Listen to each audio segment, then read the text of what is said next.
ఈ ఐకమత్యం కావాలి. ఏకత్వంలో మన ఆనందం ఇమిడి ఉంటుండాలి. ఐకమత్యమే సుఖము అందరి క్షేమంబు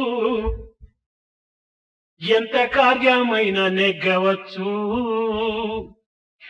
చిన్న చీమలు చేరి సర్పంబునను బట్టి చంపుచుండుట లేదా జగతి యందు. ఐకమత్యమే సుఖము అందరి క్షేమంబు ఎంత కార్యమైన నెగ్గవచ్చు. చిన్న చీమలు చేరి సర్పంబును బట్టి చంపుచుండుట లేదా జగతి యందు. ఐకమత్యం అందరూ ఒక్కటిగా చేరిందటంటే ఎంత సుఖం. నా వెనుక ఇంకా 10 మంది ఉన్నారు అనేటువంటి ధైర్యము, ఆనందము, ఉత్సాహము, ప్రోత్సాహాన్ని కూడా నువ్వు చేకూరుస్తుంది. అందరూ ఐకమత్యంగా పనిచేసి ఎంతటి కార్యాన్నైనా మనం సాధించవచ్చు. చిన్న చిన్న చీమలన్నీ చేరి పెద్ద సర్పాన్ని కూడా చంపేస్తుండేది మనం చేస్తున్నాం. కనుక మానవత్వం అనేటువంటి ఐకమత్యంగా ఉంటుంటే మనం సాధించలేనటువంటిది ఏమిటి ఈ జగత్తులో? ఐకమత్యం ఎప్పుడు మనకు లభిస్తుంది? మన హృదయాలు పవిత్రము గావించుకున్నప్పుడే ఈ ఐకమత్యం అనేటువంటిది మనకు లభిస్తుంది. ఈ హృదయాలు పవిత్రమైనప్పుడే దివ్యత్వమైన దాన్ని మనం అందులో ప్రతిబింబ చేసుకుంటాం. కనుక యూనిటీ నుండి ప్యూరిటీ నుండి డివినిటీ, ఈ మూడింటి ఎందుకు కూడా మనం అభివృద్ధి కావాలి. కానీ ఈనాడు యూనిటీ లేదు, ప్యూరిటీ లేదు, డివినిటీ లేదు, ఓన్లీ కమ్యూనిటీ. దీన్ని పట్టుకొని అల్లాడుతున్నాము. వీడు నావాడు, వాడు నా.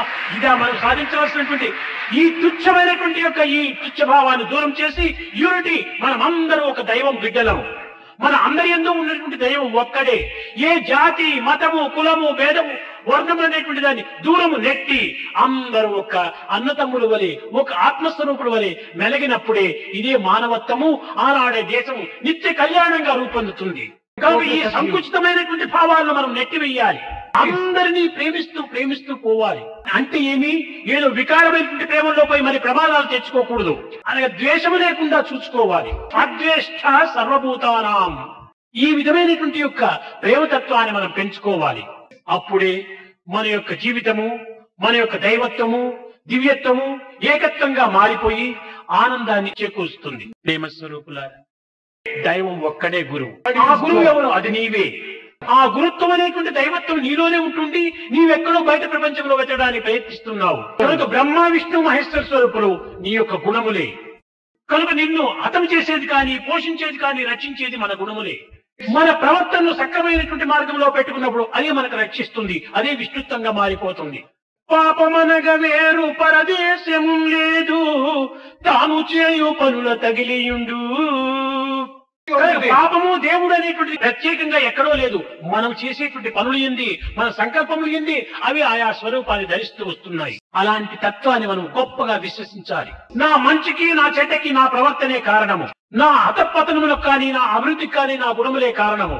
కనుక మన గుణములను సక్రమైన మార్గంలో ప్రవేశపెట్టుకోవాలి అనేటువంటి ఒక సమాధానం నీకు నీవే చెప్పుకోవాలి. కనుక మన కష్టాలు దూరం చేసుకోవటానికి కానీ, సుఖాన్ని సమీపించుకోవటానికి కానీ మన ప్రవర్తన సక్రమైనదిగా ఉంటుండాలి.